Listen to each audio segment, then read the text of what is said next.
Hi, this is Eddie Beeson. You're listening to Breaking the Fourth Wall. I was Mandark in Dexter's laboratory. Ha ha ha ha ha ha ha ha ha.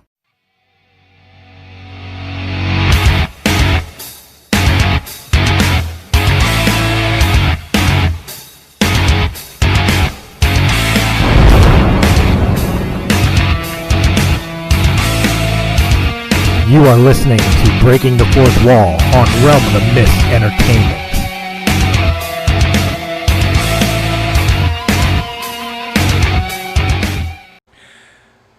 Hey, what's up, guys? Christopher Stolle back for another Breaking the Fourth Wall, and this is the first time on Breaking the Fourth Wall that I'm going to have an interview with not one, not two, but three lovely ladies, and I promise you I'm going to be on my best behavior and a gentleman because these women like to sit down and talk about people killing people, and I don't want to be one of those people that get killed. So at the end of the day, I want to introduce you guys to the cast of the Good Wives Guide to True Crime podcast. Ladies, Colleen, Fancy, and Christina, correct? Yeah, Christina, welcome to the show. How you guys doing?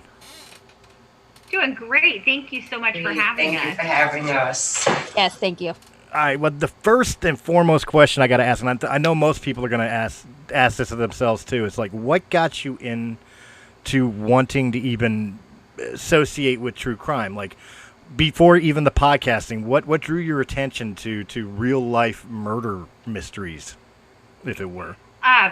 Well, this is Fancy, and for me, I mean, the obsession started pretty young in my teen years, I think. I mean, I was aware of it before that. I had a friend whose father killed her stepmother, and it was very tragic for me, and I think that kind of made my awareness really different. But the first case that I truly remember like thinking and sinking my teeth into was Diane Downs, which I was graduating high school when the Farrah Fawcett one came out, Small Sacrifices. Okay. And I watched that, and that was like, oh my God, that's it. I just, and after that was all, I just consumed it like crazy.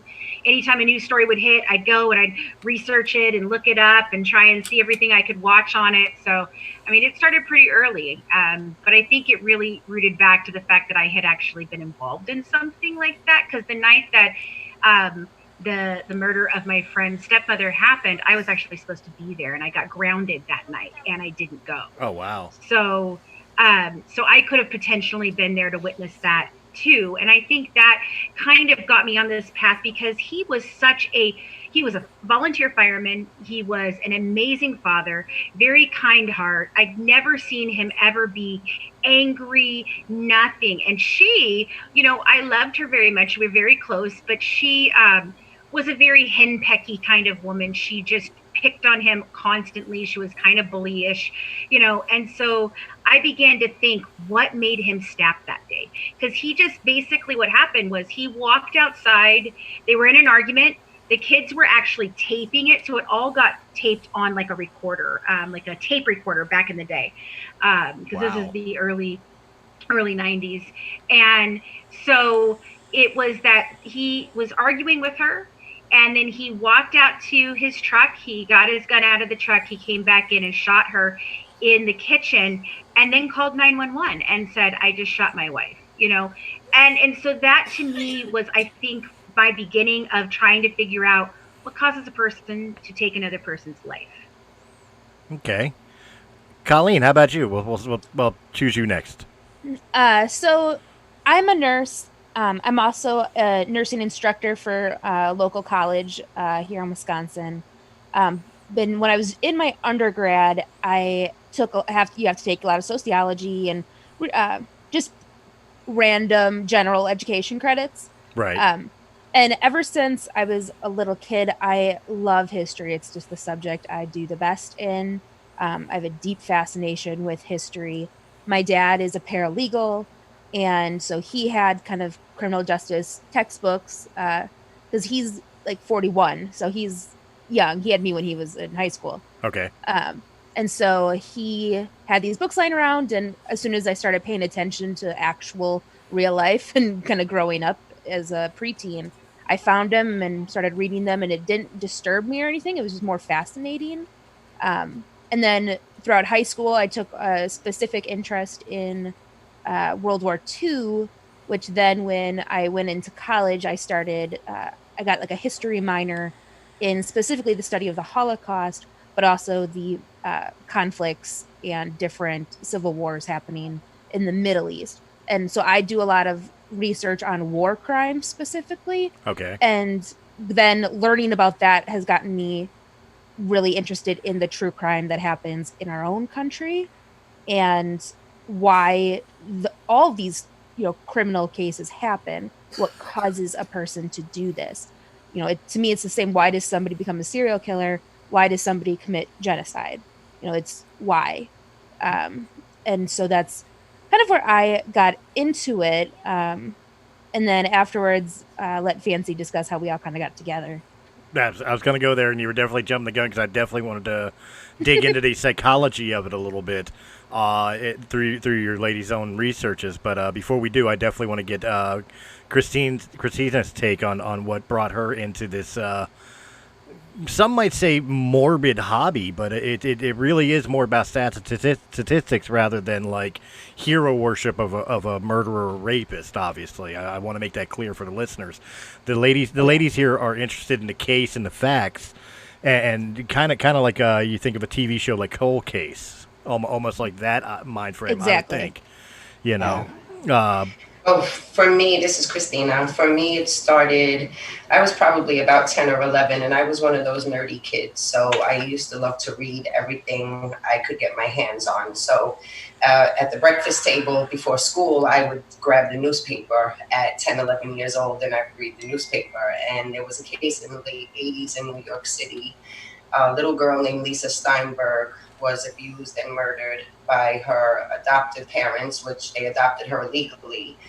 And I was just so fascinated at that age. Like, I couldn't understand how could grown-ups do something like that to a kid that they were supposed to be raising and loving as their own. And it just started the interest in me. I just needed to know, like, every time there was any kind of crime on the news or in the newspaper, I wanted to know everything I could know. And like you said, it's not, I know some people might think like, oh, well, that's creepy, they like true crime. And it's not about liking true crime. Yes, we are fascinated by things. We like the whole process of learning about the facts, but part of it is also wanting to stop things, wanting to learn how we can make changes to prevent these things from happening in the future. And that was a big thing for me, was children being murdered by their parents. Oh, absolutely. And I share the sentiment. I have children who unfortunately were victims of a different type of crime to children. I'll leave it at that, with one being in the room. But yeah, absolutely. Part of everything that we do, especially when it comes to this, is like we hope to find the patterns and to know the signs to be able to stop it. Which kind of leads me to my next question. Out of all the shows and all the cases that you guys have dealt with thus far, even before podcasting, when you were doing it on your own, percentage-wise, and obviously I don't expect exact graphics, but percentage-wise, how often is it something that was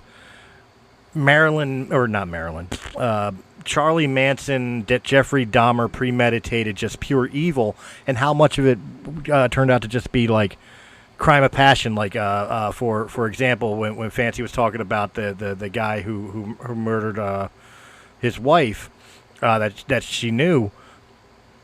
He was pillar of the community, nicest guy on the planet, and just one thing set him off.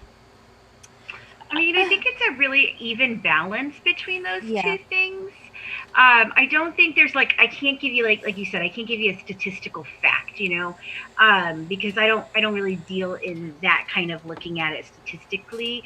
I'm more interested in what caused the events to happen. So the event itself, to me, is the most boring part of the whole thing. Like the murder itself, I'm not so interested in that. I am interested in all the things that happen to lead up to that moment, and even in crimes of passion, it's still the same thing. It's you have to look at it and go, but what made that person snap in that moment? Like, why? What was happening? Because it doesn't just happen. Even with serial killers, you're not, it doesn't just happen.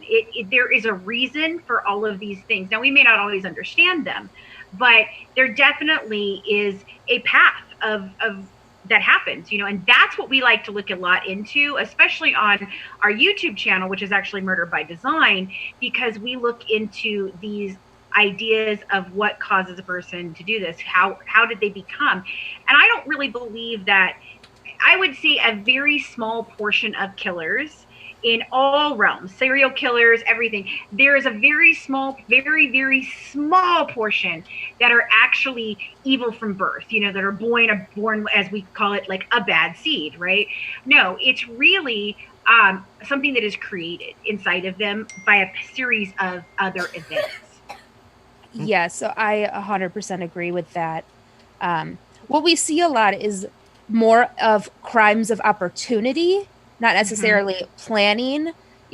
People who do terrible things, murder, assaults, sex crimes, it's a lot of that desire is in the back of their head. And then when they see an opportunity to fulfill that need, want, desire, then they may take it. So not necessarily, like with serial killers, like with like Ted Bundy, for example, he wanted to do that, but he had to find the right person on the street looking for a ride, or somebody who was alone, or a place where he could seclude somebody so that way he could take them. But it wasn't, like directly, I'm going to take this person. It was, I see you, I can get you alone, and you're my type, so I'm going to choose you. Well, that's exactly what I mean. It's like I know there's ones out there that's what I meant by pure evil, and when I use like Charlie Manson or Jeffrey Dahmer as an example, that's what I was meaning. It's like these guys premeditated what they wanted to do. They thought about it for a long time, even before the act ever occurred for the first time, whether off the 15th time. But how many murders out there were literally like the person woke up a day like any other day, and just some catalyst sent them down the wrong path? Well, okay, so what you're kind of touching on here is something that we deal with in serial killers. Now, people tend to think of serial killers when they're thinking of people killing people. It's just a natural thing for them to really think about, because they're the most interesting cases, truthfully, because it goes on for a long period of time and it covers so many people. But what you're really kind of touching on here is the difference between a disorganized and an organized killer. And so a disorganized killer is what Colleen said, a killer of opportunity who just kind of seizes the moment, and they may not have the neatest crime scene, they may not have all these different things.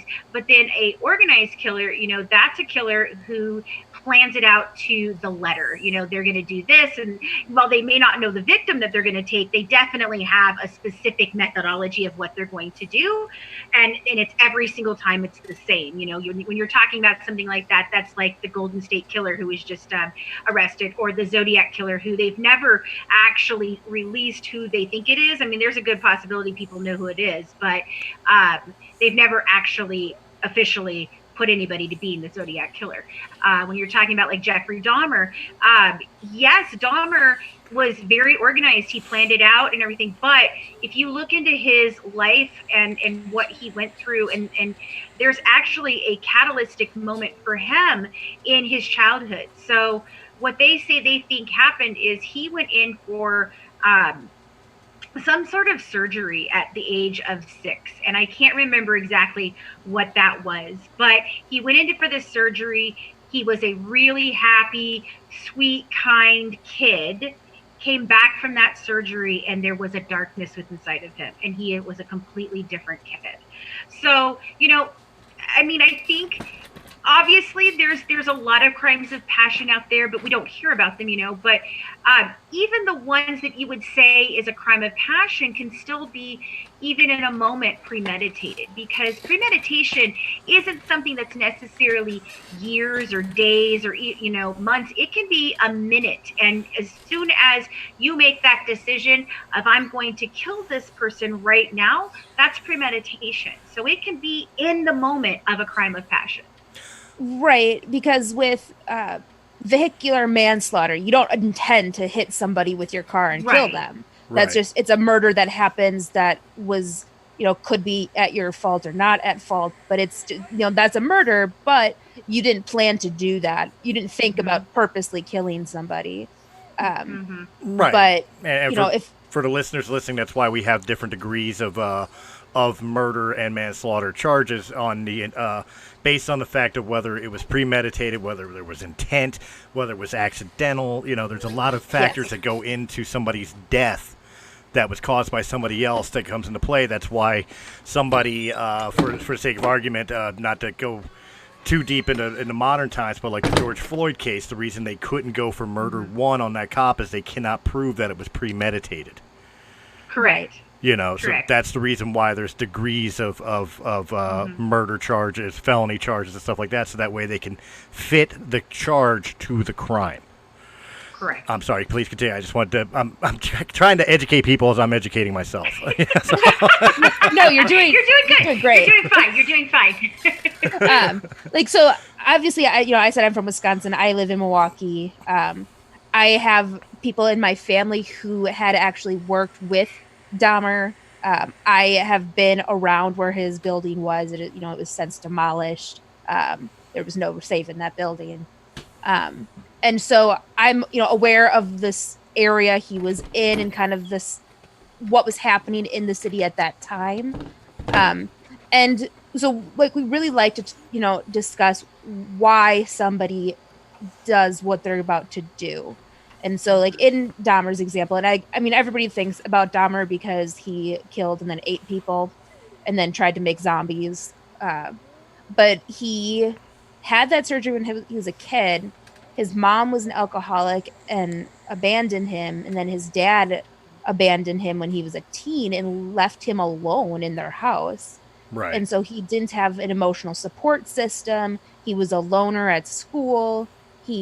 I think he did have some sort of mental health condition. Not that he was insane, just had a mood disorder of some sort. And then he did the classic signs that we see of serial killers. He started abusing alcohol as a teenager. He was skinning and killing small animals as a child and as a teenager. And I think around that time is when he was exploring his own sexuality, which wasn't something in his family that would have been acceptable. He tried going into the military to straighten himself out, but just that didn't work out because of the drinking. So he has all these life experiences that, built up inside of him. And he had said before he was killed in prison and he was very candid, honest about what he did and saying that I didn't want to do it.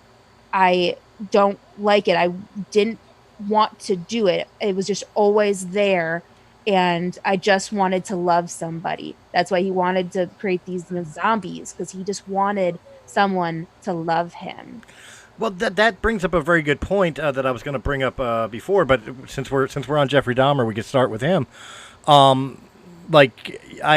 almost want to disagree with you a little bit about mental disorder, because I know that you could kill somebody without being crazy or insane, but some of the things like eating people or trying to create zombies, this is the real world. Zombies don't exist. There's got to be some level of mental instability to live in those types of fantasy scenarios, especially when you throw in the fact, like you said, one of the mitigating catalysts to a lot of serial killers is harm to innocent things like animals. I myself am a person, I could never even think. I feel bad for 3 days when I step on the cat's tail. No, I totally get what you're saying, and I don't necessarily liken it to a mental disorder, because, all right, so I kind of have a problem in this country with the fact that we have an insanity plea.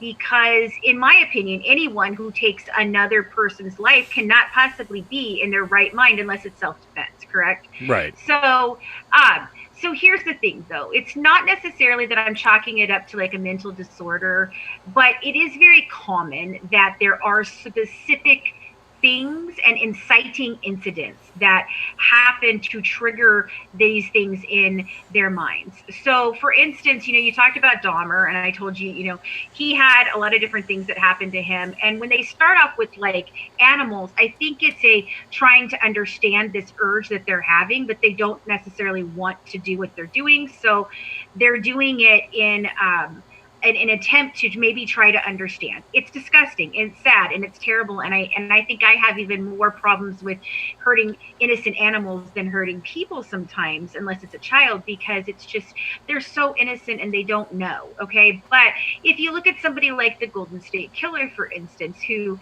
just got arrested and prosecuted and pled out to over 63 different counts of murders and rapes and various things. So, but here's the thing with him. At an early age of 9, he actually was forced to watch somebody rape his 7-year-old sister. So if you look at that and you think, okay, so he was forced to do that.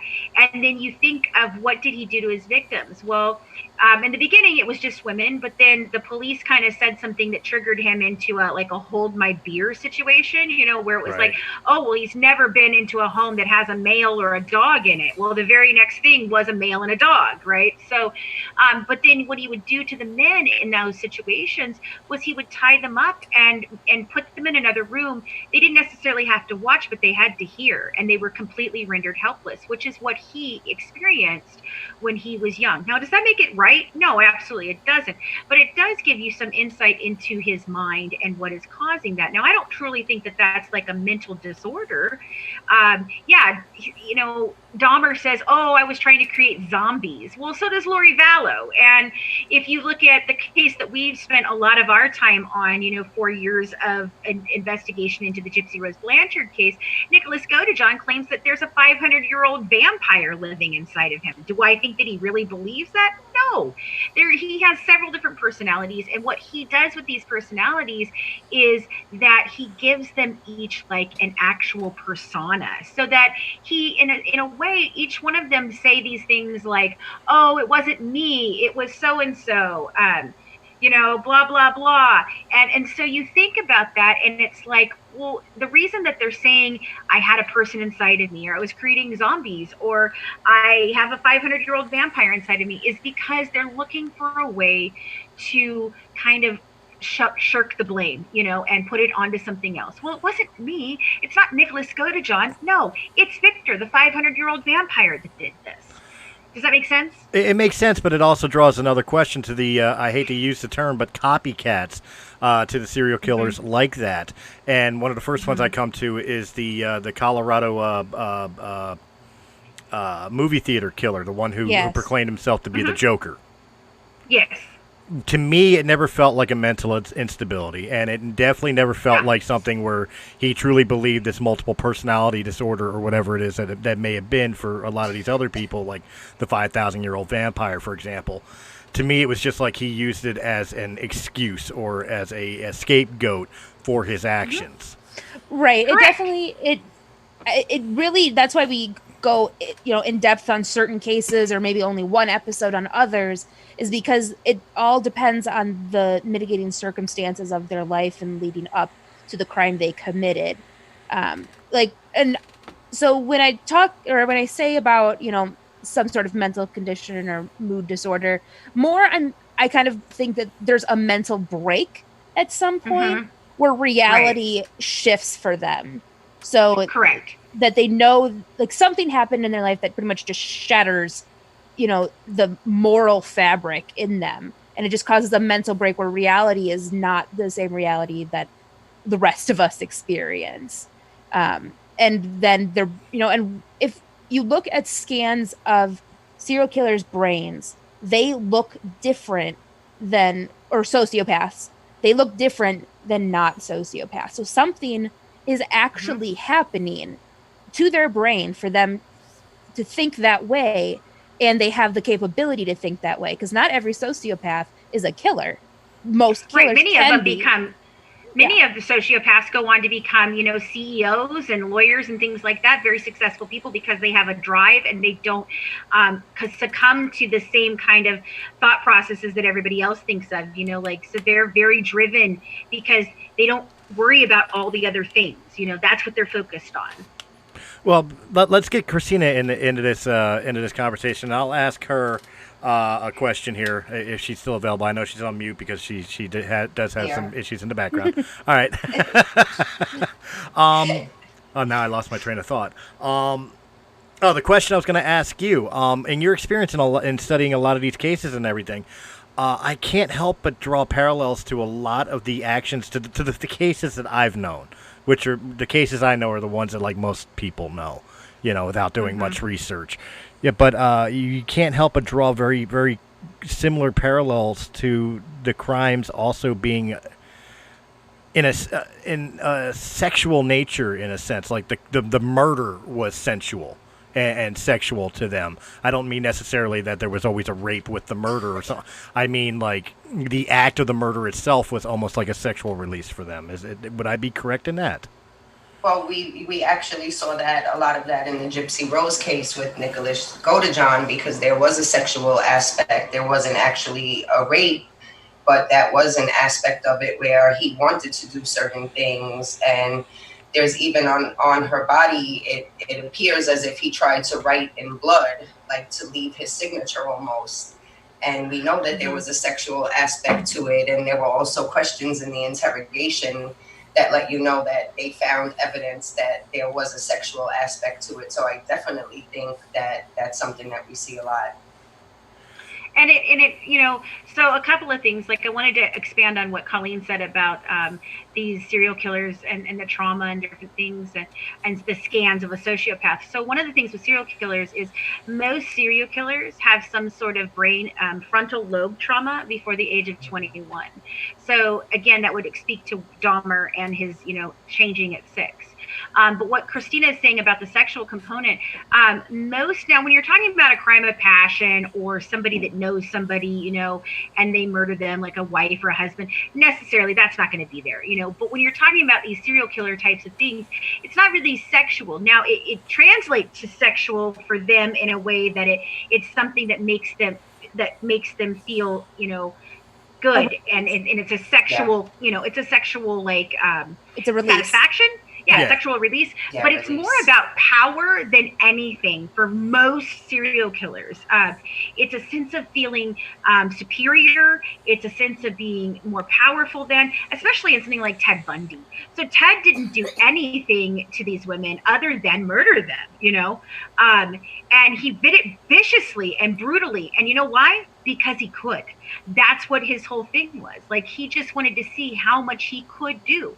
What could he do to a person? And how easy was it to break into a sorority house that happened to have an unlocked back door? And he thought, well, that's the opportunity. I'm just going to go in here and kill 4 people, So power is definitely the main driving force in these cases, but it definitely translates into some sort of satisfaction.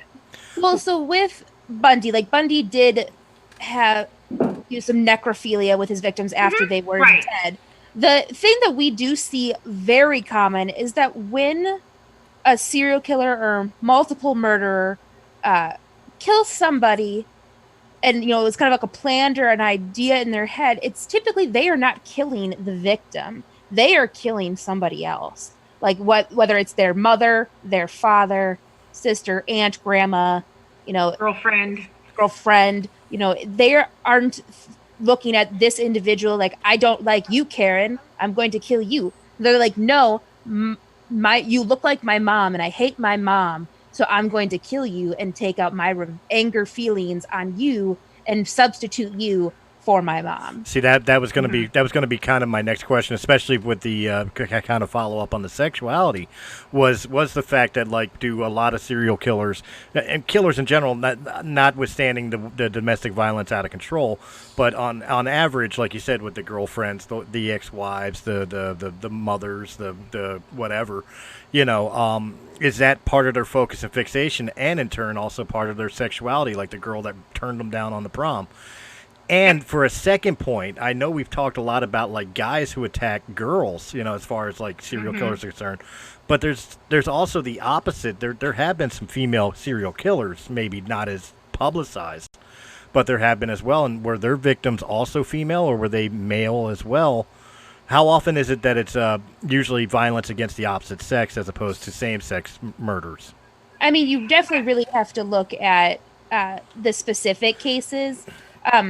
With men killers, you typically see it as, the substitution of a person or a sexual component, or things got out of control in a situation. Right. Or, hurt, feelings, like, or, bullying kind of situations like that. Whereas on the women's side, when we look at women serial killers, you're mostly looking at things about like jealousy, rage, sexual trauma, right? Sexual trauma, like Eileen, Eileen Wuornos, Wuornos. She was killing because of something that happened to her, but a lot. So women tend to kill people they know.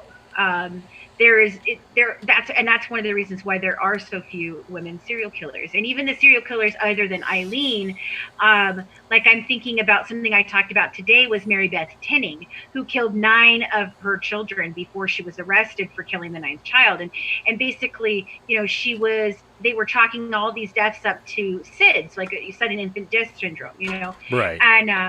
And so generally when we're looking at women, that's more of what we're seeing, and that's kind of like that fits into the case that we, like I said, we spent tons and tons of time on, which is Gypsy Rose. And that case was very interesting in the fact that every single person in there was all perpetrators, and every single one of them was a victim, including Nicholas. So it was a very strange, crazy case, because it could be justified in so many ways and then not justified in others, So when you're looking at women, it's very personal. When you're looking at men, a lot of times it's generally not a personal thing with that person. But when you're looking at women, that's generally what you're looking at. And of course, through your combined experiences, through the years that you've done this, I would almost call you guys professionals when it comes to studying these types of facets. How much of it is like we've been talking the whole entire time, where it's external experiences that led towards a serial killer, be it abusive household or some personal trauma that led them that way. But how much of it too is like just the loss of personal self-control? Like in the end of the day, we're human beings are still animals. How much of it is just animal instinct that was not put in check by human morality? I'll give like a general, what I assess kind of the situation in terms of those two different statistics. I think that 3 out of 4 cases is like the first part that you had mentioned, that there's an emotional component at somewhere in that case. And I think, 1/3 of cases is that snap judgment, or, animalistic human behavior, uncontrolled feeling. I find that it's more the case that we see of there's some emotional or psychological issue in the killer that they look for in a victim, and they think about it in that sense. Like Ed Kemper, his killings, a lot of it was in relation to the treatment from the women in his life. Correct. And where you see like that uncontrolled, animalistic behavior, I think it's more rare for that than it is to have that emotional or psychological connection. Well, even then, it's still coming from somewhere. Where, yeah. It doesn't just come out in just, okay, a crime of passion, that's not evil or anything like that. That might be something that happens in the moment, and it happens in the person that does it, such as my friend's, my friend's dad. I don't think he even knew what he was doing in the moment. He just did it, okay? So, but still it came from somewhere. So it's not just a snap. Now, we talk about it that way. oh, they just snapped. But what caused that snap? Again, it goes back to there is something going on, such as in the case of Gypsy. Gypsy didn't just decide to kill her mom because she decided to kill her mom. Like, there is an entire, like, lengthy, decades-long story. Her entire life. Go and not even just her entire life, going all the way back. Yeah, going all the way back to her grandparents, her mother, her, and then for Nicholas, like, him to get brought into that, there was a lot of things that there were signs and warning signs and things that happened that caused him to be the perfect mate for her to actually do what they did. So I would say, I think it's more close to like 90% of these, and it may even be higher than that are really, it's all about factors. Like, I just don't know anyone that's just born inherently evil. I just don't think that happens. I mean, I guess there's a couple that I can think of. Well, I was about to say, let's play an exercise for a moment. Would you argue then that let's choose somebody that we usually associate as the all-time evil? All right, I'll go with it. Adolf Hitler, born evil or product of society? Product of society, 100%. Product of society. So that's my zone. That's my specialty. Yeah. So Adolf Hitler was a young teen during World War I. His family dealt with a lot of suffering because of World War I, and they need, that country trying to rebuild after the First World War, then suffered a lot of poverty, and people started looking for a scapegoat. Who can we blame for our economy literally falling apart? Hundreds and thousands of our people are dead. Who can we blame? And then they looked at the disproportionate amount of people who are different. There were the Polish and other minorities that they thought of as less than them, as they were German. They thought of themselves as superior. And then they blamed the Jewish people because they said that Jewish people had more of the money and they must have done something to take all of the money from us, and they need to be punished, and they're not as good as we are as Germans. And then they took that same ideology and applied it to prisoners of war, to the gypsy population, to homosexuals, and to the mentally and physically disabled. And, they tested out how little or how much they could get away with in the beginning. Like, first it was just, the disabled, and they would tell people, oh, they died. And then when people, that was trying to brush under the rug, we're not going to pay attention to that, they're sick anyway. Right. Well, then we move into the social zones where, split down the middle. Like, okay, well, war prisoners and homosexuals. Well, we're, Christian, Catholic, and we don't, we think that should be illegal. So it's okay that we kill them because they're horrible and committing sin.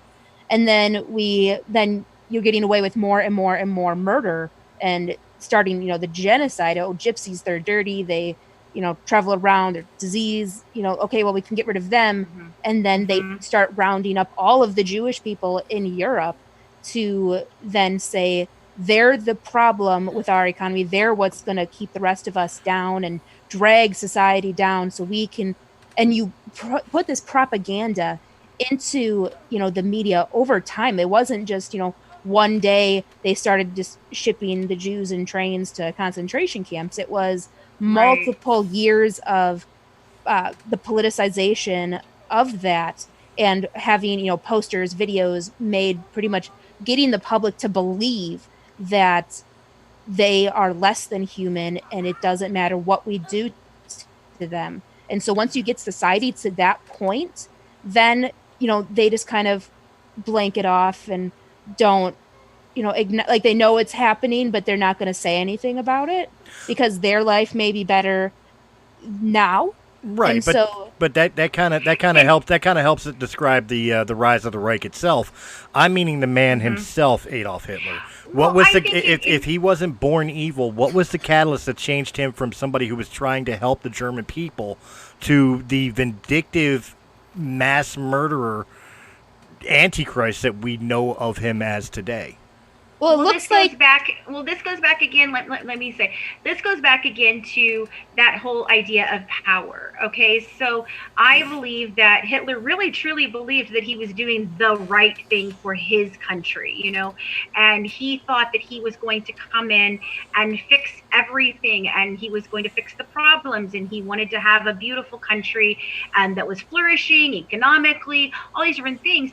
But when you begin to get into this realm of power, for someone like that, I don't think, again, I still don't think that he was born evil. I think it's a power play. And then, like Colleen said, you start one thing, and it's not like he killed the Jews on day one. It's not like he was like, oh, those damn Jews, I've got to kill them, that's going to be what I run my campaign on. No, he came in saying, I'm going to do this and I'm going to change that, and then this is what's going to happen. And then it became that, because people, again, kept pushing for, why is this happening? Why is our country like this? And he gave them an answer. Was it the right answer? Hell no. But he gave them an answer. And I was thinking about your question about like snapping. Okay. So right. You asked if Hitler was just born evil, or can people just snap? And the closest that I've come to seeing a person just snap is like the case that we're covering right now, Jodi Arias. Now, okay. Jodi lived a normal life, okay? Her parents were, very, very normal parents. There wasn't a divorce. There wasn't anything like that. That was, a catalyst for her to be, she claimed that at one point in time that she was abused. But then in her closing, in her plea for not being given the death penalty, she begs so that my family doesn't have to suffer my loss because they've already suffered enough, So she didn't have anything like that. But again, it's still not a snap situation, because what happened with her is, there is some jealousy and some rage, and she wanted to be the perfect person for him, and he wasn't going to give that to her. And he was going off with some other girl, and she planned that. There is no realm in which she just showed up, had sex with him, and then just all of a sudden decided, hey, you know what I'm going to do today? I'm going to kill you, Travis. No, it didn't happen that way. She had that in her mind, and there was still things that caused that. Now, is it the right things? No. I mean, normal person would go through that situation and act completely different. But it's something within their minds that this is justified, or this is the way it should be, or this is the only way. Looking at the Valos right now, they killed their children because of supposedly some religious belief that they believed that the world was ending on July 22nd of this year. Didn't happen. And that their children were zombies, and that her husband was a zombie before that. But what I really think that was all about is that Lori didn't want to be a mom anymore, and she wanted to go off and have a fun life with her new hubby. So, it's kind of, there's still always mitigating circumstances that lead up to this, no matter what you look at. I think overwhelmingly that's what we've seen. That's one of the reasons that we named our YouTube Murder by Design, because it seems like almost every case, when we do the research, there's always a backstory. It doesn't just start with the person who killed someone. If you go back into their childhood, there's usually something. We saw that with Gypsy. We went back into her mom's childhood, and it went back as far as when her mom was a kid and how she grew up. So I think overwhelmingly we do see that, where there's something emotional attached that has happened somewhere in the past. Now, that doesn't happen for all people. Most of us have gone through horrible things in our lives, and we don't kill people afterwards. But that's part of the pattern. That's part of what we're trying to put together, is what happens in someone's past. And it's not a justification, of course, but even when you look at pedophiles, majority of pedophiles have been victims at some point in their life before they grew up and kept the cycle going. Right. So most cases we look at, we have found, like, wait a minute, this didn't start here. Let's look back at what the parents were like. And it's like, okay, well, this explains a lot of what made this person the way they are. A case from the top of my head, Chris Watts. I see Chris Watts as a product of his parents, 100%. That man was not born evil. It was a product of what he grew up in. And I think that comes into where with what Colleen said, when a lot of these killings we see, the person they're killing is not who they're killing in their minds. And I honestly believe that with Chris Watts, it was his mother that he was killing. All right. Well, that leads me back to your guys' podcast and your research abilities. But before we do, it also brought me one other question, one final question in dealing with the serial killers itself. Before we dig more into your podcast, your format, and the steps you take to get the facts and information that you study. And that question really is like with all the information that you gathered, all the cases that you've looked at. Could a case be made where serial killers could be rehabilitated? Could they be brought back to the light? No. So that's the thing that we see. It's just like with pedophiles, like that innate feeling they have in their brain. It's an uncontrollable urge. I've only seen 1 or 2 cases where a pedophile recognizes they have a problem and they don't want to commit that problem. So they, like, I know one moved to like a deserted island so he wouldn't be around children because he knew he could not control himself. And so that's the issue that we see. Take, for example, everybody knows Ted Bundy. Ted Bundy's in jail for killing people. He escapes. What does he do? Immediately goes and kills people because that's what even right now we're seeing that where they've released so many different prisoners because of the coronavirus, right? Several of them have been released and already rearrested for doing something again, killing a person, pedophilia, whatever. So no, it's a compulsion and an obsession, and once that's there, there's nothing. And I'm not talking about your regular killer, okay? We could make a case for the fact that Gypsy Rose Blanchard could, I say that very lightly, could be rehabilitated. Now, when you look at her case and you think about what she went through and all those different things, there's obvious trauma there. She was absolutely abused, definitely created by her mother. But now, who is she? And she really is someone that I don't think we're going to see the last of Gypsy when she gets out in 10, at her 10-year mark, or 8 years if she gets early release. Like Nicholas Godejohn, we talk about him. He only killed one person, but I would never want that man released. Now, somebody like maybe Scott Peterson, and this is a hard topic for us because I believe he's 100% guilty, and Christina's kind of like, yeah, I kind of think so, and Colleen thinks he's innocent. But so we're doing a head-to-head on our podcast about this. Okay. But for instance, if even with me thinking that he's guilty, if they were to release Scott Peterson tomorrow, I don't think he'd kill anyone else. I think that was a one-off thing, but serial killers, no. There's no rehabilitation. And pedophiles, the same thing. The only thing that I think that you can do to stop pedophiles is like, the medical castration, because then they can't do what they would want to do, so that's the only thing. But the urge would still be there. And I still think that they have other ways to be sexually satisfied. Right. It can't just be like straight medical castration, It has to be a chemical castration as well. And even then it's, therapy, parole, following the guidelines of, the sex offender registry and not living near. Even then that's still very iffy. Right. Because people watch children and they'll always have that feeling. And so that's what we see pretty much in the repeat offenders. Serial killers and rapists and pedophiles are all people who cannot control those urges. And most of them have had the urges since they were preteens and now into adulthood, even to elderly people who have been in jail until they were 80. They got out and then, 2 days later, sexually assaulted a child. And so that's what we see so often, is that they can't control the urges.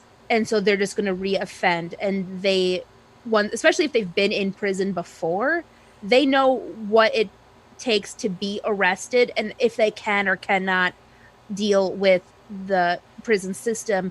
And so that's why there was it was a photographer, he was a humanitarian from England who then went into Asia and like molested and sexually exploited thousands of children. Like he went there because super lax over there. No one was caring what he was doing. He got caught because he was uploading it to the internet. And then they found him in England and got him. And then I believe he killed himself. And so but they will do anything they can to escape justice or get away with the crimes they want to commit. So you'll see a lot of people running to different countries where things aren't as, secure. Prison systems are less likely to catch them and to keep them in prison for a long time. It just depends on which country they choose to go to. Right. Extradition, it doesn't happen from that country, Right. So they will always have those feelings for certain crimes, and it, especially for anything dealing with sexual assault and then multiple killings for pleasure, they're not really able to be rehabilitated. When you guys, now we're going to dive back into your podcasting itself and going in, obviously with things like this, you got to know what you're talking about. So I imagine there's hours upon hours upon hours of research into each case.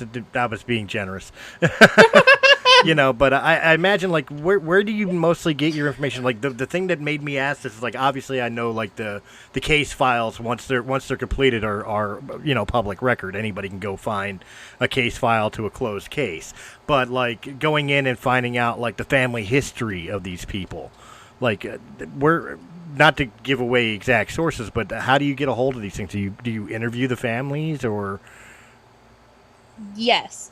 So we have several experts come on our podcast and our YouTube channel to discuss, the information that they firsthand know, that they get access to certain documents and are privileged to certain information.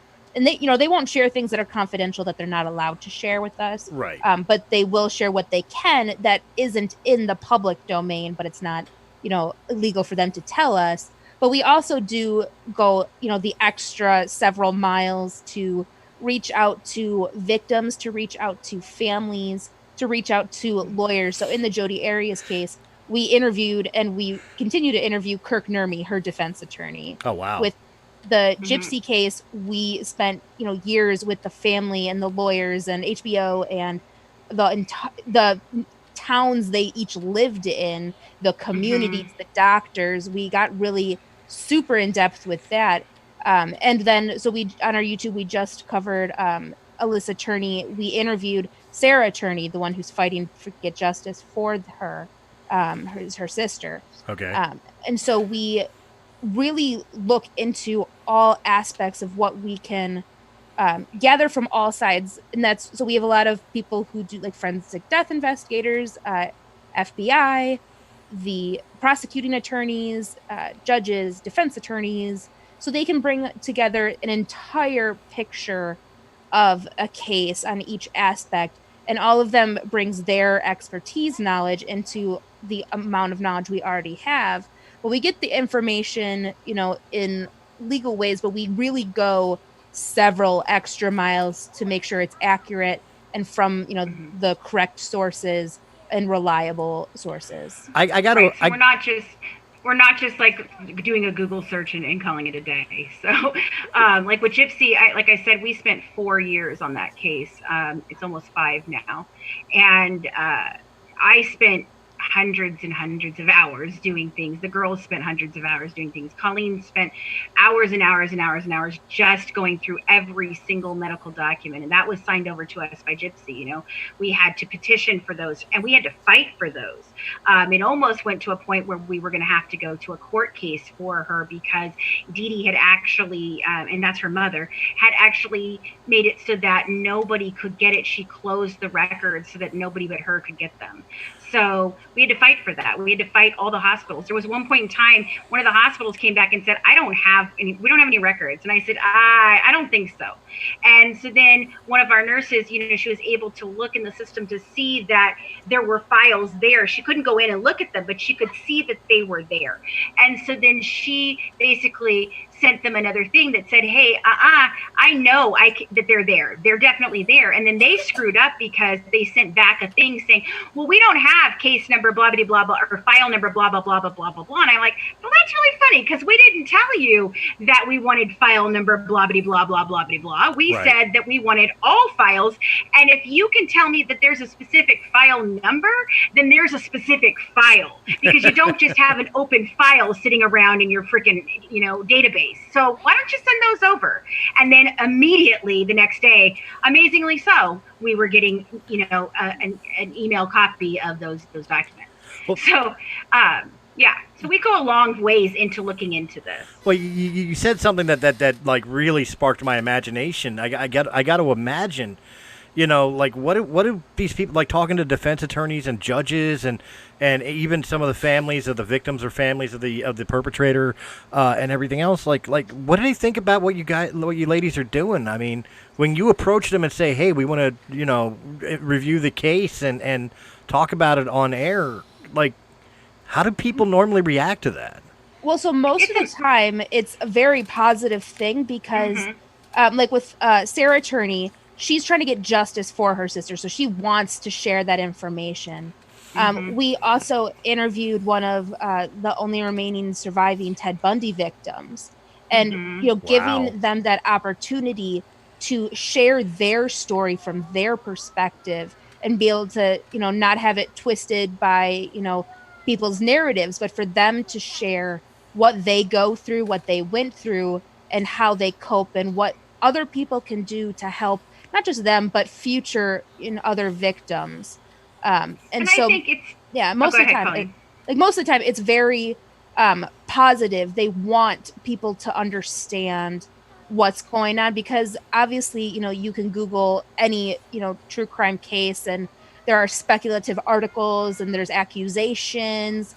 And so a lot of the times, stories get distorted and there are rumors about people and about, who did what and where and when and why. And giving the victim's family or the victim or even, the perpetrator's family, giving them the opportunity to share their inside knowledge of who that person is or was and what that community is about.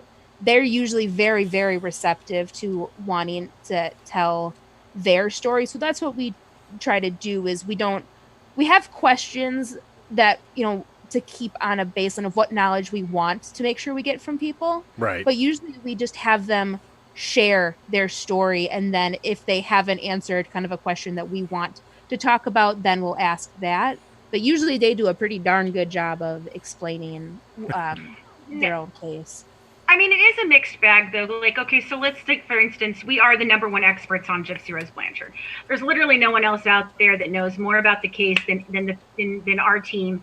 And I would say we even know more than the family and Gypsy herself, because of everything that we have that not everyone else has. Like, Gypsy doesn't even have all of her own medical documents. Now we're providing those to her because we worked with her to get them. Right. And when she gets out, the head nurse that worked on that case with us is Titania Glasquer. And Titania actually knew Dee Dee growing up. She was one of her best friends in high school. So it was very personal for Titania to put this together. But when I say it's a mixed bag, here's the thing. Like, so we started off with them, and I started off by reaching out to Christy Blanchard, which is the stepmother. She's very kind. We had a great relationship going for 3 years. It was very copacetic.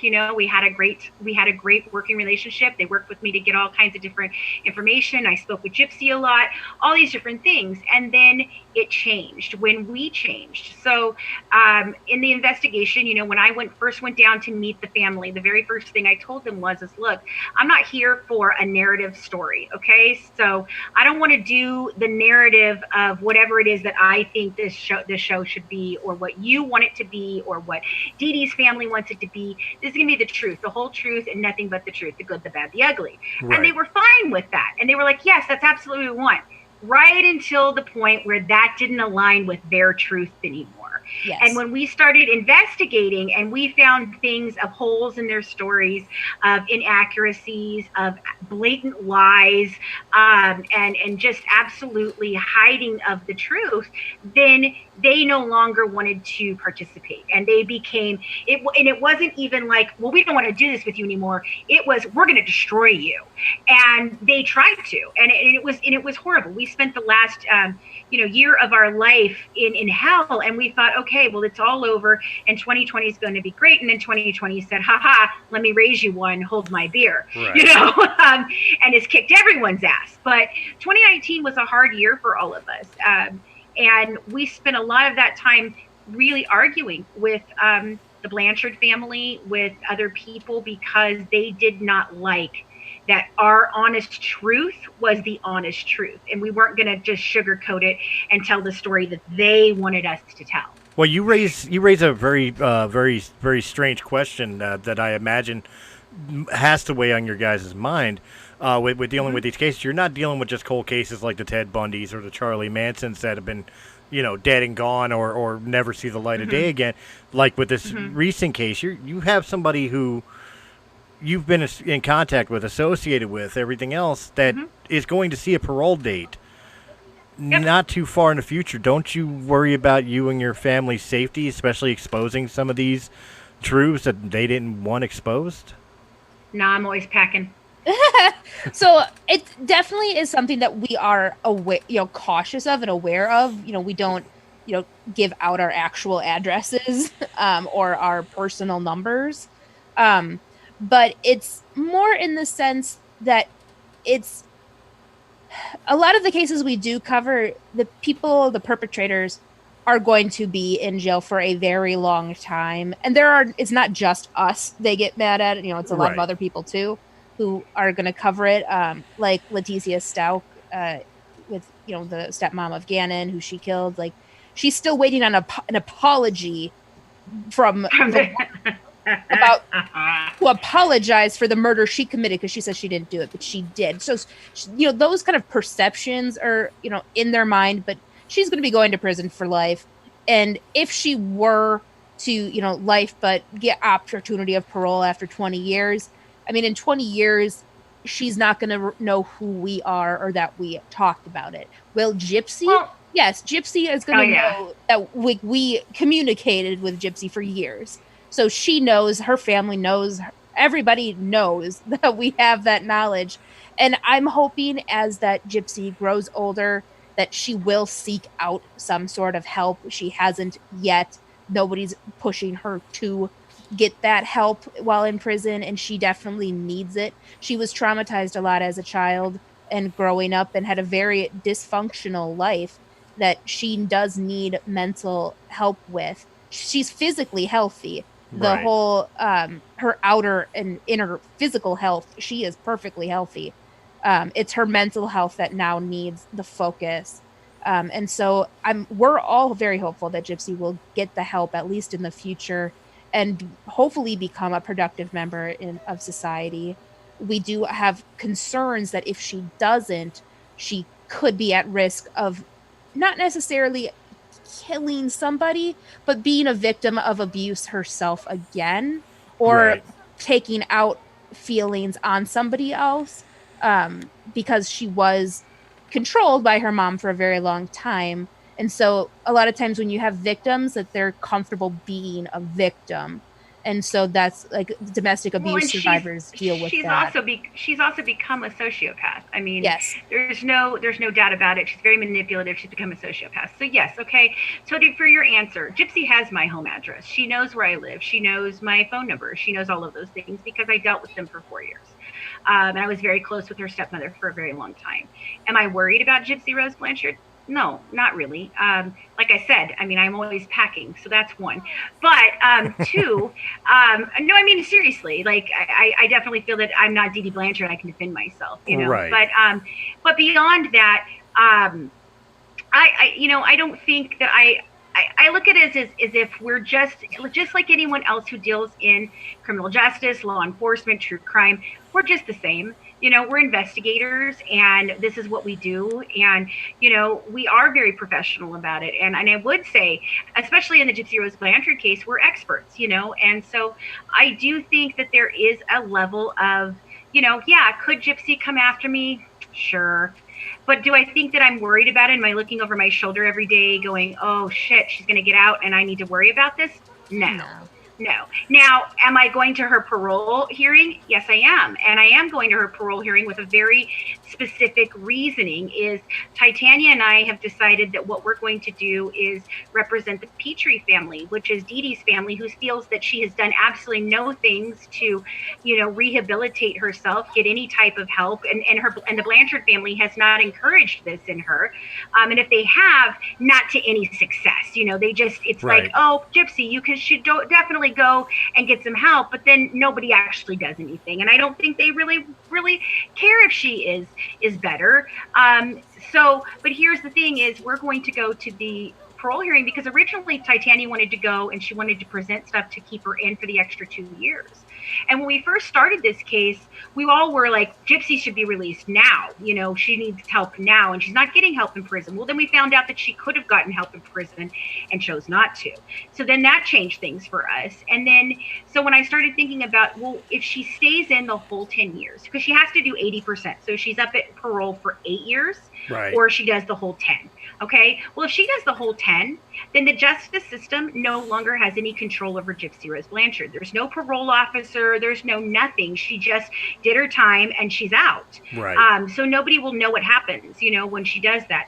And if she's not going home to a situation where they're going to encourage her to get better, then the best thing for us to do is to go and at 8 years lobby for, yes, we would like to see her released for these 8 years with a provision that for the next 2 years she has to do intensive inpatient treatment at a facility that is equipped to help her get better. Because otherwise, I am worried that Gypsy could reoffend, and it's in a second murder. It's not out of the possibility of, realm of possibility, because I could see her getting angry at her sister or her stepmother for getting in the way of her very new relationship with her father and being jealous and doing something like that. And again, I'm not saying that she will, but we've talked with people who have been, prison guards and people like that have dealt with her and seen what she's like now. And they all say that they believe that Gypsy will reoffend in many different ways. Now, it doesn't mean murder, but it definitely means that she's not going to be on a path to, good things. And I'm sorry, my phone keeps dinging. Oh, that's all right. Well, no, but it definitely leads me to the next question. Like you lady said in the beginning of the show, one of the major goals of your show, and all the research and all the time that you put into this is kind of building a database or if you will, a catalog of signs and situations that could serve as warnings or red flags for, I assume, the layman everyday person like myself, all the way up to, criminal investigators and stuff like that.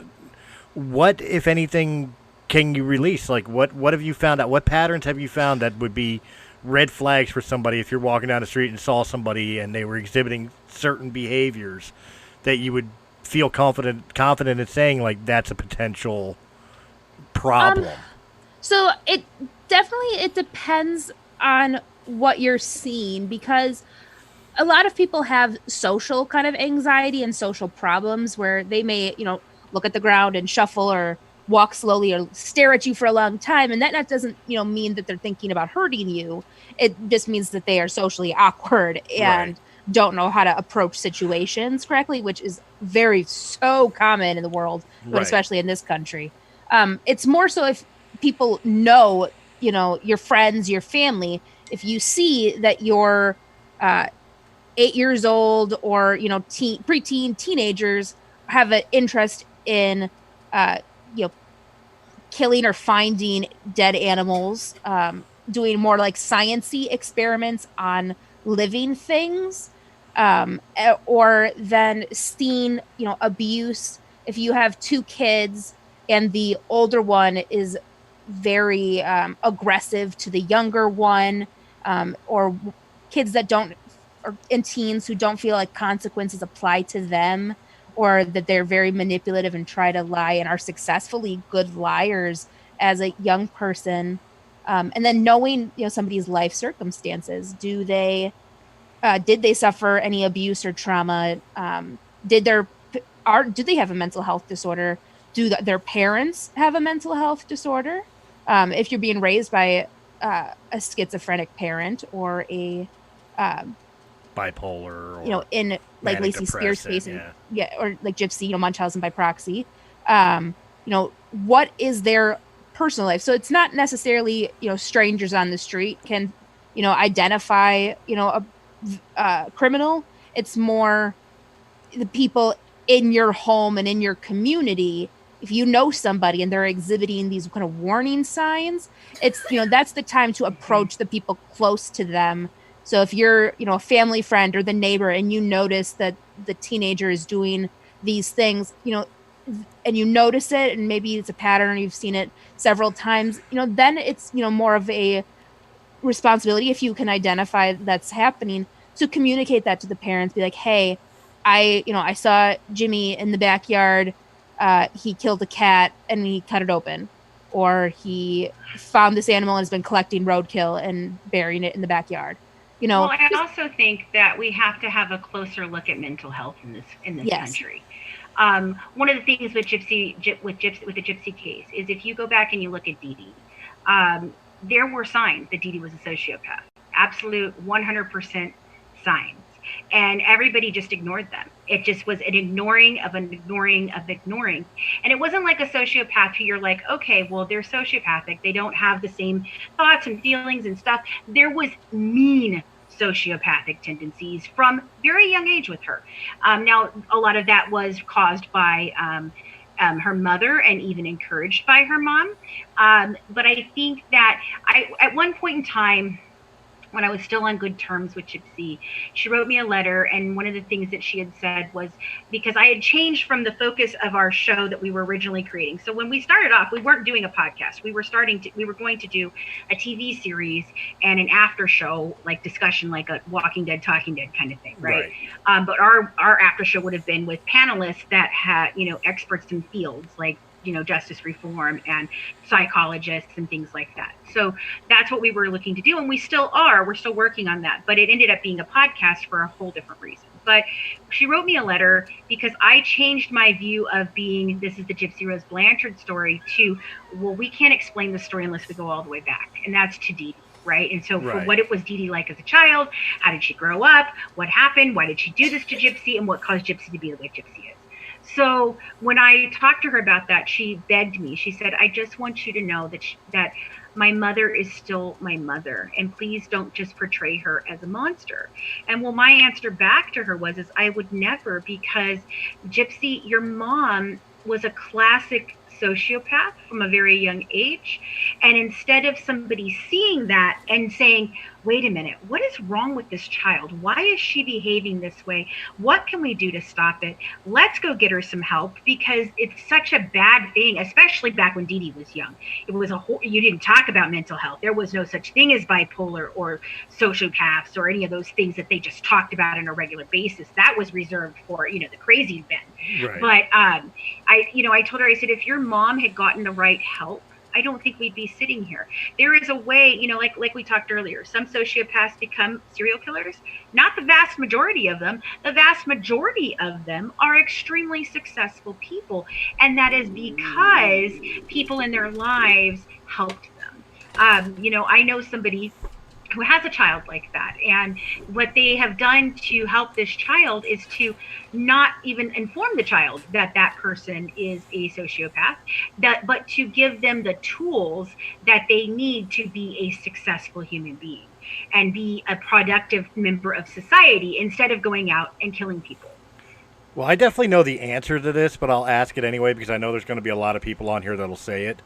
But how much is media a catalyst for some people, especially who have pathological disorders, in a sense? Like, what I mean by media, I don't necessarily mean like the news, like the bad news on the news, although that could play a part too. But I'm talking violent video games, violent movies, rap and heavy metal.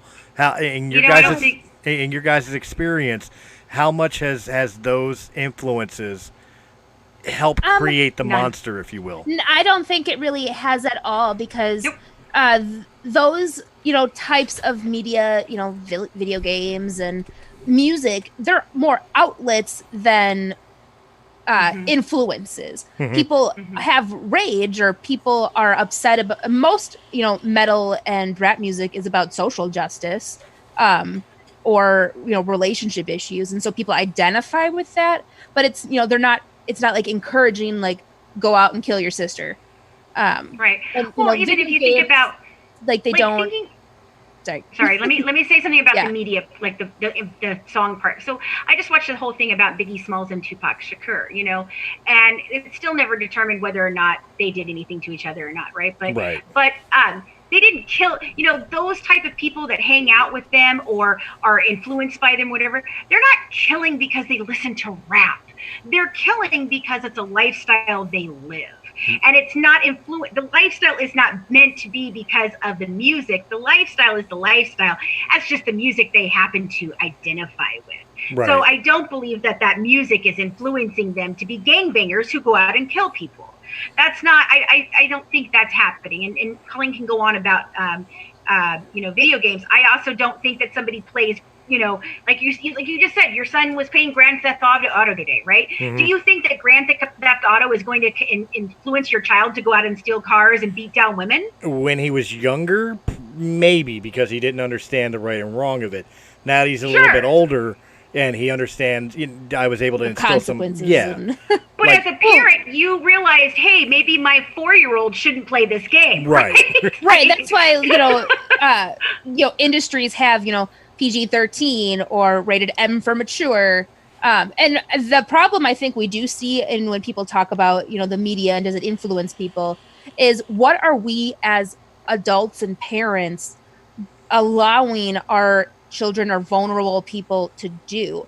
You don't have to give your kid, a PlayStation and Call of Duty when they're 7. They don't need that. They don't need to be watching, Adult Swim and, rated R movies as, a 9-year-old. Those kinds of content are meant for people over, 13, or because the subject matter needs to be understood from somebody who recognizes that this is a movie and is not how normal adults behave. And so, like, when it comes to, influencing, it's more, that people identify with certain concepts and things. Like, potentially, we see, people who are interested in shooting crimes. Maybe they do play shooting video games, but it's not about, them killing people in the video games. It's usually about they're taking that information, like, oh, guns kill people, and applying that principle to the situations they experience. So, like, in we see a lot, especially in high school and college shootings. They have interest in guns and maybe they play these video games, but typically when they go and commit that shooting, it's because they were either bullied or, felt unfair treatment. And they make a choice. Right. They make that choice. And so I think in terms of like media influence, I think one of the biggest destructive factors we have in this century is the access of social media to the younger generation. Yes. Oh, 100% agree with that. Because people just can communicate with no feelings and, behind a screen and can say whatever they want, and people take it more to heart than others. And that's how we see, online bullying progress to suicide or to shootings. And people, keyboard warriors can say whatever they want and not have to deal with those consequences of contributing to the aspect of somebody's sanity and mental health and the crimes that they may commit because somebody else made them feel that way, and because the internet is available all the time. Instead of just being bullied at school during the school day, now they can be bullied at school during the school day, but then also all afternoon, evening, and night on the internet.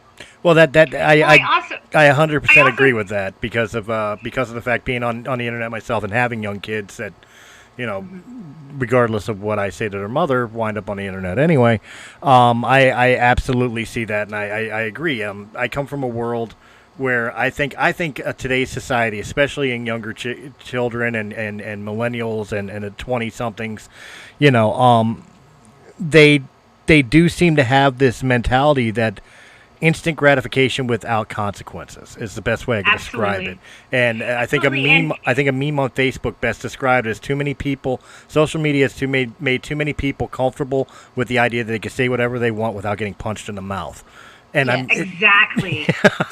And I think Well, I think people live their life that way. So I agree. I would agree with you. I'm a 20-something. I'm 25. And that's what I was going to say is Colleen is the youngest here, and there is not a lifetime. She didn't live a life, really without social media or some sort of internet access or any of these things. Her whole life is about that. My life, Christina's life, and Tori, who is our other person, we're all in our 40s. So we grew up without the internet. I mean, I remember when it was like, DOS, right? Like, and you had to move the little triangle, like the whole thing. But long before dial-up, Colleen, even we didn't even have that at that point. When I was using the internet as probably 9, 10 is when dial-up was just kind of becoming popular, and AIM and AOL. So I had flip phones and stuff in middle school and high school. But that's still, you still have not had a time period without technology, okay? So you have massive technology at all times. So you've grown up in that age. We grew up in a different time where there wasn't all that. We didn't have cell phones. We didn't have those things. So I think there's a difference in how we see it and how other people see it. But yes, I do, however, believe, now, do I think video games maybe, here's the thing. This is what I think about this all, is that it is the parent's job in society to regulate what it is that you are putting into your child's brain. Okay. Right. And if you are not in connection with your child and understanding what that child is seeing, feeling, doing on a regular basis, then you're the problem. It's not the child's problem. It's not media's problem. Just like if you're an adult and you don't like something on TV, what do? You change the channel, right? Right. Well, that's the same thing for your children. You are responsible when they are young for telling them, no, you're not watching that. No, you're not doing this, blah, blah, blah. Like a friend of mine's husband worked for Best Buy, and this woman came in and she asked him for Grand Theft Auto, and she was explaining to him, that she wanted it for her 6-year-old kid or whatever, blah, blah, blah.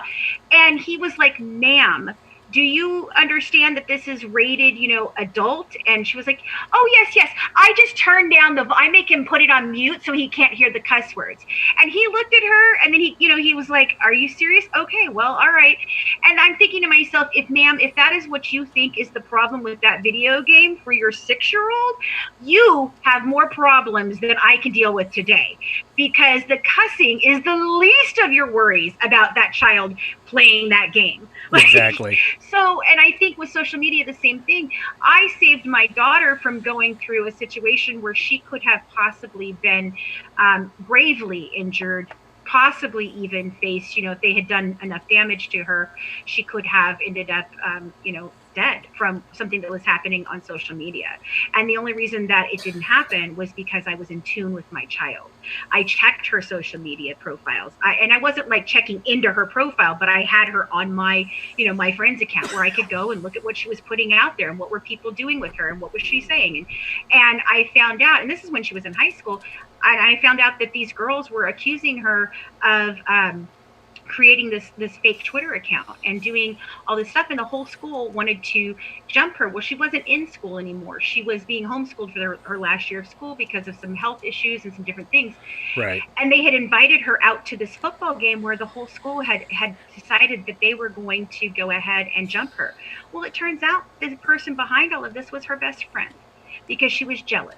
Jesus. And so, but if I had not known what was happening that day, if I had not checked into her Facebook and said to the young lady that was accusing my daughter of saying these things, excuse me, what in the hell are you talking about? Because, and it wasn't that I was like, well, my daughter would never say that, because the first thing I did was go and look, and I was like, oh, well, wait a minute. No, that's not how she speaks. That's not what she did. And these timestamps do not align with things that we were doing at the time that these timestamps happened. So then I knew that, it's not my daughter. And I asked her even about it. Even then, I still asked her. I was like, did you do this? And she was like, are you kidding me? I said, well, let me see your phone. And I checked through all her phone and everything. And, it became clear that it wasn't her. But if I hadn't been there, if I hadn't been in my child's life, if I hadn't been present and I hadn't been looking for things to potentially be harmful to my child, or be that my child is harmful to others, then that would have gone a very different way that day. So I encourage people as parents to be more involved in your children's lives. And so I'm going to say, jump on that same bandwagon, not just parents.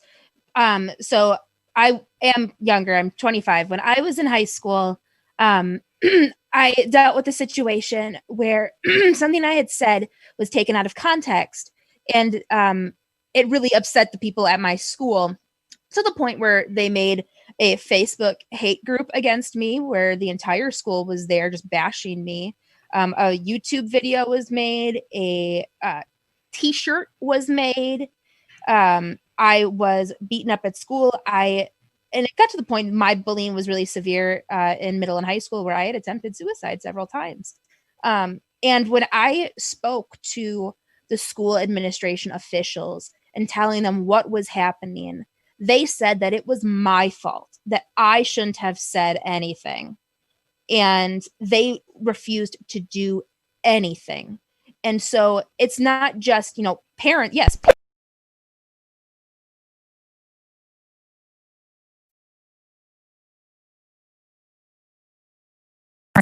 underage people, whether that be ability.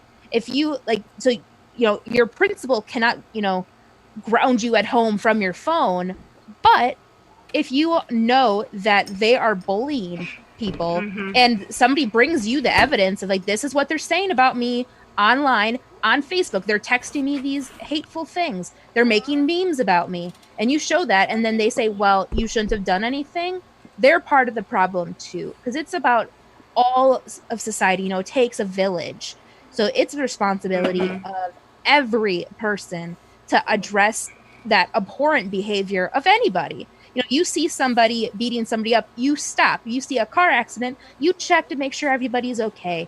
And the same thing applies to bullying and behavior in children, if not more, because they are influenced by, things and behaviors, and, they see somebody, they bullying somebody, then maybe the person who wouldn't said anything in the first place, but they see, 5 other people are saying it, well, then they're going to join in and, continuously to taunt people. And it leads to then these higher rates of suicide of young kids and teenagers. I've seen, so as a nurse, I worked at Children's Hospital and did a whole unit that was involved with eating disorders. Right. And I saw children, 8 years old, who are anorexic, bulimic, and have attempted suicide at 8 because of, the things that their parents, but also things that their community has instilled in them, and the emotional problems that is just happening because the adults are not being the adult in the room and correcting the behavior. That's right. That's I think you ladies are hitting the nail right on the head. Not just with murder, not just with murderers and rapists and all that, but I mean just in general, in general society that you see today. I think a lot of it stems down to parents needing to step up, be more involved in your children's life, and definitely teaching actions have consequences. All around, actions have consequences. Whether it's a video game, an action in a video game, to, as we were saying, about bullying and creating this false narrative, you were saying, like Colleen was saying, with the 8-year-old girls trying to commit suicide and bulimic because of body image. They're 8. Let them be kids. Right. Right, especially people develop. I think it boils down to, in general, not just parents, but teachers, society. Be more aware. Be more aware, and be kinder. Listen, and this goes into the campaign that we've started. So in response to all the different things that have happened. It started off with George Floyd this year with that, and us responding to that. We were doing some work with a couple of our experts. We asked them to come in and talk about different aspects of this case. We asked Stephen David Lampley to talk about rioting and what goes on in the riots and what are riot gear people, what are the riot team, what are their protocols and things like that. And we asked, Joseph Scott Morgan came in and he talked about the autopsy and those things that happen and why this was this. And then we also had Cheryl McCollum, who is the founder of the Cold Case Research Institute, and she works a lot with us on a lot of different things, and all of them do. I mean, they're just wonderful people. But she came on and she was talking about, the idea of looking at the crime scene and all these things. And we kind of got into a discussion about how do we as America get through this. Like, there is violence and chaos and rage and anger, and it's not necessarily unwarranted, but we can't continue on the way that we are. We're never going to solve anything by burning down buildings and destroying things, okay, and hurting other people. That is not the answer. And so we started a campaign called #LoveWins. And she was, explaining, hey, we should be talking about peace, and you don't fight hate with hate. You fight hate with love. So we kind of got into this and we thought about it. And she said, hey guys, why don't we sell a t-shirt and we'll create a scholarship fund. And we thought that was a wonderful idea. So we started it up in the name of peace, and having meaningful conversations and finding a way to, in these communities and in places that, they need reform. And the way that we're going to get through this is by sitting down and having conversations, not to make real change, right? To make real change. Right. So we started the scholarship fund, and basically what we're asking our listeners to do is any college-age student that wants to apply can. They just have to send in a 30-second video explaining how they lead with love, and send us a bio about themselves and their educational goals. And they can do that to our email at goodwivesdish, which is DISH at the end there. And that's wives, like more than one wife. So it's goodwivesdish@gmail.com, and we will be looking at those and putting it together. We're hoping to raise about $5,000. We have a GoFundMe where we're donating all the proceeds from the GoFundMe to the scholarship fund, and we have t-shirts, cups, mugs, everything we could possibly, all kinds of different merchandise on our TeePublic, which we'll be giving you guys the links to for him to put up. Yes. But you guys can purchase, and portions of the proceeds of those will go to it. And we're hoping that we raise, maybe about $5,000 and change a child's life, and give them something towards going to college. And then Christina even went a step further with that, and she came up with something amazing. I'd love for her to tell you about it, since she hasn't talked quite as much as me and Colleen, which is normal. That's normal. Very normal. Very normal. Well, we'd like to start an organization called the Gale Force, and what Gale Force stands for, Gale is Good Apples of Law Enforcement, and we chose the name because Gale Force wins are strong, fierce wins, and we're supporters of law enforcement, but we're against corruption and brutality and the bad things that go on in law enforcement. So what we want to do is give a place. Whenever something bad happens with law enforcement, they're referred to as the bad apples. And that leaves people asking the question, well, where are the good apples? How come we're not hearing from the good apples? So we want to give a safe place and a platform for those good apples to be able to speak up about any type of corruption. There's a huge stigma for law enforcement officers reaching out for mental health. And that's something that needs to change. It's one of the most stressful jobs. They have a higher suicide rate than most professions. And there shouldn't be that stigma where somebody who may have seen things that no person should ever see, they should be able to reach out and get help and not have the fear of being ostracized or abandoned by their superiors or their coworkers. So we want to start this organization to get started so that there is a place where all of the good people, because we believe that good outnumbers bad in all aspects. And we want a place for all the good apples to come together and pretty much, using the term, clean the barrel from the inside so that we can get rid of those stigmas and the corruption or police brutality, because we believe that change needs to start from within. We want to see change within the communities as well. So Yes. this force would be working inside of their communities to enact change, to bring, things that maybe the community doesn't have, More things trust. that maybe, yes, and trust, and help them, because, you don't, standing on the outside looking in, you're not doing anything. You need to go into the community and help them from within.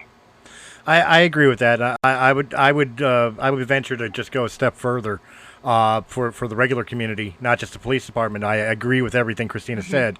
I do, but I also think that we have to, as parents and as a community, we need to start teaching people again to respect law enforcement.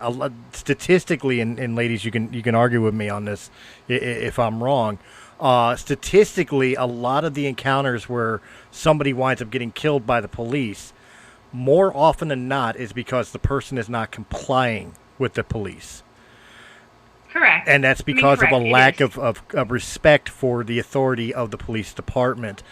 I like to give an example. I have my kids, whenever we walk into a convenience store and there's a police officer there, they go up and shake the officer's hand and say thank you. Right. Like, and that's why we've talked about it needing to be, things need to start inside these communities. Do I believe that there are police officers that are there for the wrong reasons? Absolutely. Oh, so do I. Do I think it's the majority? Do I think it's the majority of them? Hell no.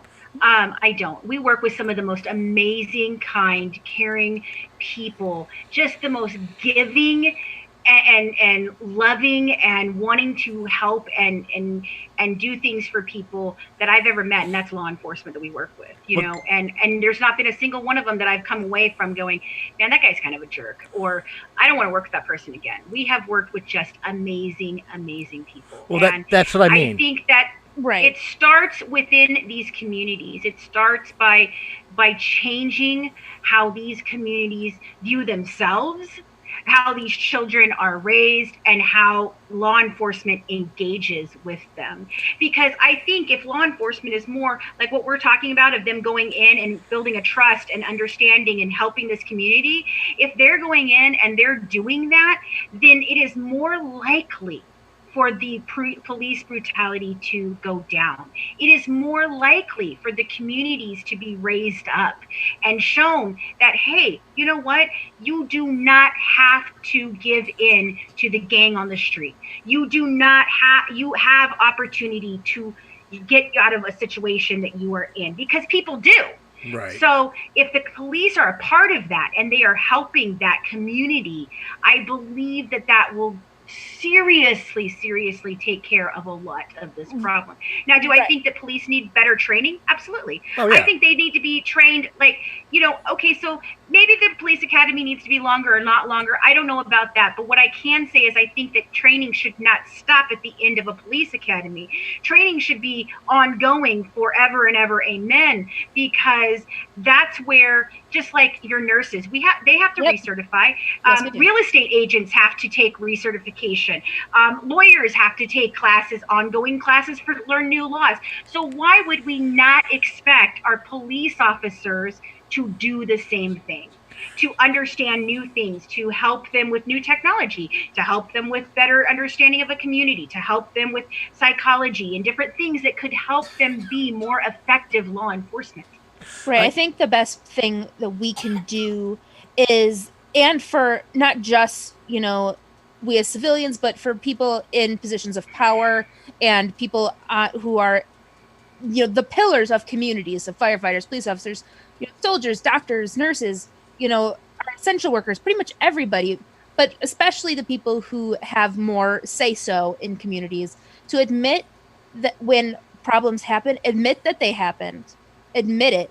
Mm-hmm. So that way you give the people that, you're not brushing it over, say, yes, this was horrible and wrong, and we are firmly against what this happened, and we want to make sure that this never happens again. Please come to the table. Let's have a conversation. What went wrong and why, what can we do to change it going forward? And so that's the whole part about our Love Wins, but also our Gale Force. So that way, police officers have a safe space where they can say, hey, my brother over here, he is kind of he may have done some drug cases and maybe now he's addicted to drugs. Or maybe he has seen some things and maybe he's getting too violent with everybody. And, Right. what can I do Why? to help him? Right. How can I help him? Because they shouldn't be afraid that they're going to lose their job for asking for them to get help or face retaliation by confronting that person. Like, hey, dude, I think you should get some help. And then feel that they're not going to have each other's back. That it needs to be a unity of the force, but also a unity of the community to come together. And it doesn't have to stop. It doesn't have to stop just with police officers either, or the community. Yeah. It needs to go into prosecutors, defense attorneys, the justice system, government. Because here's the thing: like, I think about this in the fact of the a lot of the wrongfully convicted cases. One of the ones we're dealing with out of Texas is Rodney Reed, and we've done a whole lot on Rodney Reed. We're even trying to work on a documentary about it. And the thing is with that is absolutely 100%. There is no question in most people's minds, except for some of the very highly racist people that are involved in it, and the police force that actually, screwed it all up on purpose because they were covering for a guy who, was the fiance of the woman murdered, and it was her, white woman, white fiance cop, and a black man, and her lover, and they blamed it on him. And it's very, very clear that he did not do this. But they don't want to admit it. And you know why they don't want to admit it? Because they don't want to admit they got it wrong. And I think that when you're in law enforcement and you're in the justice system, you cannot be afraid to go back and look at something and go, oh shit, we really screwed this up. We really messed up, and it is our fault, and we are so very sorry. And what can we do to make this up to you? Because, they're afraid, one, because then does that open other cases that we have to look at to see if they're corrupt? Or two, does that mean we're going to be sued out the ass for keeping this person in prison for 20 some odd years? But in all reality, none of that freaking matters when you're talking about a man's life. So he's on death row. He's on death row. And it needs to be more of that coming forward, where the justice system is not afraid to say, oops, I'm so sorry, but oops, we really screwed up. Right. Especially in DNA cases. So back in, 60s, 70s, 80s, 90s, even early 2000s, DNA was not readily available to be tested and proven more factually correct. And so we have many, many people who are in prison for crimes that there is DNA that was taken at the time, but that was not tested because the technology didn't exist. The technology exists now, but they're so backlogged that they haven't tested thousands of cases that could, and people have died in prison or on death row because of DNA samples that were not tested. And there was an after case where the DNA was tested after the man had already been put to death, and he didn't do it. And he died because of DNA. And I don't know, communities need to be better about, kind of funding for that, pushing for those samples to be tested, trying to expedite, try to help solve cold cases. There's a lot of things on that end, but being able to identify that, hey, we need to take a look at this. We have DNA, we should run it. Make sure that the people who we have in jail are the right people, not, the wrong. Because if a person who didn't do it is in jail for a crime they didn't commit, that means the person who did commit the crime is still out there. And that's not justice for the victims. No, and it's not justice for anyone. Yeah. And we've completely blown past your 30, 40 minute limit. Oh, I noticed that. I was actually getting ready for the wrap up here. So we should definitely do that. So this happens a lot. It does, and we enjoyed our time talking with you for sure. Oh, I absolutely did too. I've walked away from this more educated in something I never thought I'd be sitting down having a conversation about, to be honest with you. And it's funny because I used to be a singer-songwriter, heavy metal, hard rock, and I'd write horror-style lyrics. Yeah, I always called myself a storyteller because I was telling horrible things about, like things that I know happened in Philadelphia. But of course, I made it fantastical for the sake of sensationalism. And even in that aspect, I never once thought about let me look it up and see how they would do that. like, you know, or why they did that, or the psychology behind it. You know, it's always been like just it's a story, folks. Get over, you know, type deal for me. You know, see me. So I'm learning about things I never even thought about learning about today, and I appreciate that. That it was actually entertaining to talk about these things. But since we segued into it, why don't you ladies go ahead and let everybody know where they can find your shows, both on YouTube and on podcasting, and again, let everybody know about the hashtag love. I'm blanking it. Love first. Wins. Love wins. Oh, love wins. Okay, Thank you. Love wins and Gale Force. Okay, Christina, can you go ahead and grab the Love Wins stuff? Because I don't have that in front of me, but I can do the others. And of course, I'll say it on air just as a reminder. Also, that all these links will be in the description down below. I will have one of the ladies send me those links, so that way I make sure they're in the description as I'm putting up the videos and the audio. No problem. So you can find our true crime podcast, The Good Wives Guide to True Crime, basically on any of the major podcast players. But if you'd like to actually, as well as our Murder by Design YouTube channel, so that's youtube.com/Murder by Design. But if you want to find everything all in one place, we are a actual full-fledged production company, all female-owned production company, and so we have other things besides just true crime. Go figure. But you can go to madgingerentertainment.com. So mad like MAD, ginger like the color of a redhead's hair, entertainment like what you watch .com. So, and there's everything on there. Our blogs are on there. Our YouTube is on there. Our podcast is on there. And we're about to launch a couple new podcasts, so you're going to want to keep looking at those. And so you can find it all there. Otherwise, you know, obviously, go to Apple, Spotify, Pandora. You can find the Good Wives Guide to True Crime, or you can go to if you want to see me and Colleen mostly, you go to Murder by Design at YouTube. So youtube.com Murder by Design. Well, I can let you know right now as you were talking, Realm of the Mist just subscribed to Murder by Design on YouTube. So nice, thank you. Thank you. And you can even find our podcast syndicated on Realm of the Mist. That is correct. That is coming soon, guys. You'll be able to get some of their past podcasts and more currents when we catch up to the catalog. Right here on Realm of the Mist on the audio and just the audio right now. We haven't discussed yet about rebroadcasting YouTube, but you never know. I might get there. Sorry, go ahead. Continue with where everybody can find everything.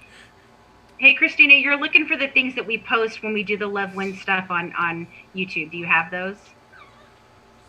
That's what I'm looking for. Let me see if I can find them.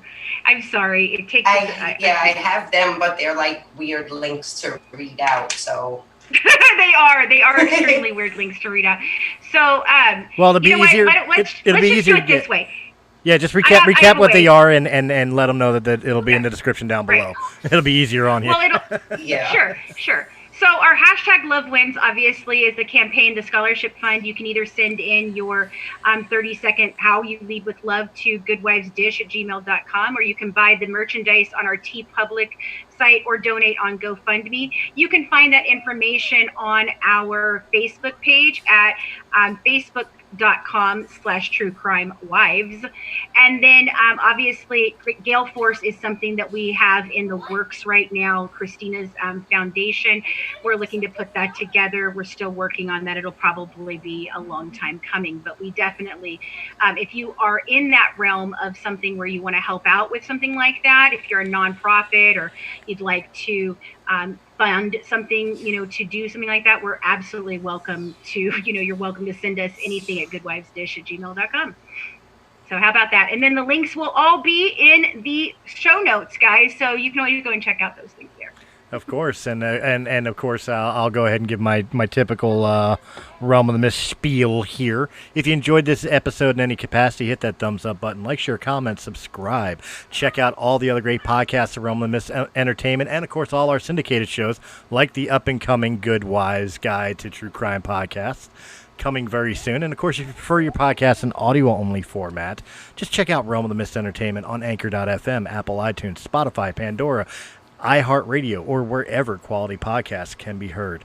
once again, I got to thank my guests, ladies. Thank you very much. It's been informative. It's been instructive, and it's been fun. Like, I definitely got to have you ladies back on again. So we would love Anytime. to. Anytime. We had a great time. And guys, I will catch you on the next Breaking the Fourth Wall. Have a good night.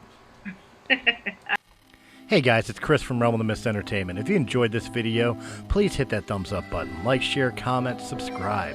Check out all the other great podcasts that can be found on Realm of the Mist Entertainment's YouTube channel or our sister channel, Sounds Dicey Gaming, for all your tabletop needs. And if you prefer your podcast in audio-only format, check out Realm of the Mist Entertainment on Anchor.fm, Apple iTunes, Spotify, Pandora, or wherever quality podcasts can be heard. To our Patreon supporters, we thank you very, very much. And if you're interested in being a Patreon supporter, please go over to patreon.com/Realm of the Mist.